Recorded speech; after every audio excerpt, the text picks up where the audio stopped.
만약 내가 당신에게 이렇게 말한다면 어떨까? 당신은 같은 기도를 수년 동안 반복해 왔지만 사실 단 한 번도 제대로 기도한 적이 없을 수도 있다고. 믿음이 부족해서가 아니다. 훈련이 부족해서도 아니다. 단지 말과 마음 사이에는 대부분의 사람들이 들어가지 않는 공간이 있기 때문이다. 아버지 우리라는 말이 단순한 문장이 아니라 만남이 되는 곳. 뜻이 하늘에서와 같이 땅에서도 이루어지이다. 가 전통이 아니라 당신이 조용히 붙들고 있던 모든 통제 욕구를 마주하게 되는 곳. 오늘 너무 익숙해서 아무 느낌도 없던 이 기도는 한 단어씩 분해될 것이다. 그래서 더 이상 당신이 말하는 것이 아니라 당신 안에서 변화를 일으키는 것처럼 들리게 될 때까지. 그리고 아마 가장 불편한 진실은 이것일 것이다. 텅 비어 있던 것은 기도가 아니라 그 기도를 통과해온 당신의 방식이었다는 것. 당신은 어떤 말들이 시간이 지나면서 그 무게를 잃는다는 것을 느껴본 적이 있는가? 아버지 우리는 그런 말 중 하나다. 너무 많이 반복되어 어느 순간부터는 만남이 아니라 자동적인 습관이 되어버린 기도. 하지만 이상한 점이 있다. 거룩한 것을 의식 없이 반복할수록 당신 안에서 일어나야 할 변화는 점점 더 조용해진다. 그리고 더 불안한 사실은 이것이 한순간에 일어나는 것이 아니라 거의 알아차리지 못할 정도로 서서히 일어난다는 것이다. 오늘 당신이 하늘에 계신 우리 아버지라고 말할 때 당신의 마음은 문장이 끝나기도 전에 이미 다른 곳으로 가 있을지도 모른다. 그럼에도 이 문장 안에는 여전히 낡지 않은 무언가가 있다. 당신이 알아차리지 못하는 순간에도 그대로 남아있는 무언가. 그것은 단순한 소리가 아니다. 그것은 하나의 입구다. 완전한 존재를 요구하는 보이지 않는 통로다. 문제는 많은 사람들이 기도를 문을 통과하는 것이 아니라 문장을 암기하는 것처럼 배운다는 것이다. 그리고 통과하지 못하면 경험 안으로 들어가지 못한 채 그 주변만 맴돌게 된다. 항상 가까이 있지만 결코 안에는 들어가지 못한 상태로. 그리고 어쩌면 이 모든 것 중 가장 불편한 진실은 이것일지도 모른다. 당신은 기도에서 멀어진 것이 아니라 단지 그 안에 머무르는 것을 멈춘 것이다. 하지만 오늘 이 오래된 말들 속에는 조용한 초대가 있다. 다르게 말하라는 것이 아니라 다르게 인식하라는 초대다. 왜냐하면 기도의 방식이 바뀌기 전에 당신은 먼저 얼마나 오랫동안 그것을 지나쳐 왔는지를 알아차려야 하기 때문이다. 그리고 바로 여기서 무언가가 안에서부터 흔들리기 시작한다. 무언가를 암송하는 것과 그 안에 머무는 것 사이에는 거의 보이지 않는 차이가 있다. 그리고 대부분의 기도가 사라지는 지점이 바로 그곳이다. 기억과 존재 사이의 틈. 당신이 아버지 우리를 배웠을 때 그것은 아마도 반복을 통해서였을 것이다. 가족 안에서, 교회에서 아무도 그 말이 실제로 무엇을 의미하는지 멈춰 설명하지 않던 순간들 속에서 그렇게 한 단어씩 당신은 영적인 것처럼 보이지만 사실은 자동적인 익숙함을 만들어 왔다. 가장 조용한 문제는 마음이 너무 빨리 배운다는 것이다. 마음은 암기하고 예측하고 문장을 끝까지 듣기 전에 미리 완성해버린다. 그리고 이것이 거룩한 것에 적용될 때 당신은 계속 말하고 있지만 더 이상 듣고 있지 않게 된다. 하늘에 계신 우리 아버지는 단지 시작 문장이 되어버렸을지도 모른다. 이미 끝이 어떻게 될지 알고 있는 예측 가능한 시작. 하지만 모든 예측 가능한 것의 위험은 그것이 더 이상 당신을 흔들지 않는다는 것이다. 그리고 당신을 흔들지 않는 기도는 결국 당신을 변화시키지도 않는다. 그래서 당신은 마지막으로 언제 그 안에 진짜로 들어가 있었다고 느꼈는지 기억하지 못할지도 모른다. 단순히 하나님께 말하는 것이 아니라 당신이 말하는 그 내용에 의해 내면이 관통되던 순간 말이다. 기도에 들어간다는 것은 더 잘 반복하는 것이 아니다. 기도 이후에도 같은 방식으로 살아갈 수 없게 되는 것이다. 그리고 그것이 바뀌기 시작하는 특정한 순간이 있다. 기도가 더 이상 당신의 것이 아니라 당신을 바라보기 시작하는 지점. 그리고 바로 그 지점에서 모든 것이 달라지기 시작한다. 아버지 우리는 자동적인 시작이 아니다. 그것은 당신이 하나님을 어떻게 이해하는지, 그리고 당신 자신을 어떻게 이해하는지를 완전히 재정해야 하는 말이다. 하지만 이것이 반복이 되어버리면 위험한 일이 일어난다. 친밀함이 형식으로 변한다. 그리고 경외와 친밀함을 동시에 만들어야 할 것이 단순한 시작 문장이 되어버린다. 예수는 공식을 가르친 것이 아니다. 그는 관계를 드러냈다. 그리고 그것은 모든 것을 바꾼다. 공식은 반복하지만 관계는 들어가는 것이다. 당신이 아버지 우리라고 말할 때 그것은 기도의 시작이 아니다. 그것은 하나님이 멀리 있지 않고 추상적이지 않으며 단순한 영적 개념이 아니라는 현실 속으로 들어가는 것이다. 그는 아버지다. 그리고 이것만으로도 자동성을 멈추게 해야 한다. 왜냐하면 진짜로 아버지를 기억하는 순간 사람은 그 이름을 무감각하게 말할 수 없기 때문이다. 기억이 있고 감정이 있고 관계가 있다. 그래야 한다. 하지만 습관에는 조용한 힘이 있다. 단어는 살아있게 유지하면서 의미를 안에서 죽게 만들 수 있다는 힘. 그래서 많은 기도가 계속해서 말해지지만 더 이상 느껴지지 않는 것이다. 아버지 우리의 시작은 말을 시작하는 것이 아니라 내면의 위치가 바뀌는 것이다. 당신은 단순히 하나님에게 말하는 존재에서 누구에게 말하고 있는지를 인식하는 존재로 이동한다. 그리고 그것이 실제로 일어나는 순간 기도가 바뀌는 것이 아니라 당신이 더 이상 같은 상태로 남아있을 수 없게 된다. 그리고 단순한 문장처럼 보이던 것이 당신의 믿음 방식 전체를 향한 직접적인 충돌로 변하기 시작한다. 하늘에 계시는 단순한 연결 문장이 아니다. 그것은 친밀함과 경외 사이의 긴장이다. 왜냐하면 아버지 우리라고 말한 후 당신은 하나님이 너무 가까운 존재라고 착각할 수도 있다. 그러나 예수는 즉시 그것을 바로잡는다. 이 아버지는 제한되지 않고 축소되지 않으며 작지 않다. 그는 하늘에 계신다. 이것은 단지 위치에 대한 말이 아니다. 권위에 대한 말이다. 차원에 대한 말이다. 인간의 논리로 담을 수 없는 현실이다. 문제는 습관이 심지어 우리를 깨뜨려야 할 것들조차 부드럽게 만든다는 것이다. 하늘에 계신이라는 말을 너무 많이 반복하면 그 의미의 충격은 사라지고 만다. 당신은 지금 당신이 알고 있는 세계를 초월한 존재에게 말하고 있다. 그럼에도 그는 아버지다. 이 균형이 이 기도를 깊게 만든다. 너무 멀어서 들을 수 없는 하나님도 아니고 너무 작아서 다스릴 수 없는 하나님도 아니다. 하지만 이것이 반복이 되면 거룩한 긴장이 사라진다. 긴장이 사라지면 기도는 단순한 말이 된다. 무게 없이, 의식 없이. 하늘에 계시는 당신의 내면의 목소리를 바꿔야 한다. 두려움을 위해서가 아니라 인식을 위해서. 당신은 당신과 비슷한 존재에게 말하는 것이 아니다. 당신이 볼 수 있는 모든 것과 상상조차 할 수 없는 모든 것을 창조한 분에게 말하고 있는 것이다. 그리고 바로 여기서 기도는 다시 방향을 바꾸기 시작한다. 이제 중요한 것은 그분이 누구인지 뿐만 아니라 당신이 그것을 진짜로 인식할 때 당신 안에서 무엇이 일어나는가이다. 여기까지 오면 기도는 아직도 익숙하게 느껴질 수 있다. 하지만 이름이 거룩히 여김을 받으시오며에 이르면 영혼 안에서 중심이 이동한다. 더 이상 당신이 중심이 아니다. 여기서 기도는 간구의 형태를 잃고 항복의 형태를 갖기 시작한다. 더 이상 나의 필요, 감정, 긴급함이 출발점이 아니다. 경외가 출발점이 된다. 하지만 이것은 인간에게 자연스럽지 않다. 기도에서 인간의 본능은 거의 항상 즉각적이다. 요청하고, 해결하고, 완화하고, 바꾸려 한다. 그리고 하나님 앞에 모든 것을 가져오는 것은 잘못이 아니다. 문제는 그것이 출발점이 될 때이다. 이름이 거룩히 여김을 받으시오며 는 그 자동 흐름을 끊는다. 마치 이렇게 말하는 것 같다.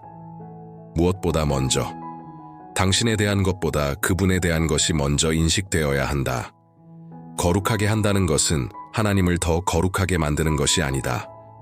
이미 절대적인 것을 인정하는 것이다. 습관이 숨기려 하는 것을 드러내는 것, 모든 개인적 우선순위 위에 있는 하나님의 앞대함. 하지만 이 문장이 의식 없이 반복되면 종교적 소리로 변한다. 그리고 의식 없는 단어는 내면을 재구성하는 힘을 잃는다. 이 문장은 빠르게 말하기 위해 만들어진 것이 아니다. 마음을 재배치하기 위해 만들어진 것이다. 그리고 그것이 실제로 일어날 때 당신은 불편한 사실을 깨닫게 된다. 당신이 기도라고 부르던 많은 것들이 사실은 하나님으로 시작한 것이 아니라 당신으로 시작되었다는 것. 그리고 이 깨달음은 이후 모든 것의 톤을 바꾼다. 이제 기도는 단순히 말해지는 것이 아니다. 그것은 당신을 내면에서 다시 정렬하기 시작한다. 그리고 통제가 더 이상 대화의 중심이 아닌 장소로 당신을 이끈다. 당신의 나라가 임하시오면은 아름다운 문장처럼 보인다. 거의 시적인 표현이다. 하지만 실제로는 이 기도 전체에서 가장 도전적인 선언 중 하나다. 왜냐하면 여기서 당신은 단지 미래의 무언가를 요청하는 것이 아니라 현재 안으로 무언가가 들어오도록 허용하고 있기 때문이다. 하나님의 나라는 개념으로 도착하지 않는다. 그것은 통치로 온다. 그리고 통치는 항상 구조, 질서, 통제를 흔든다. 그래서 이 문장은 중립적이지 않다.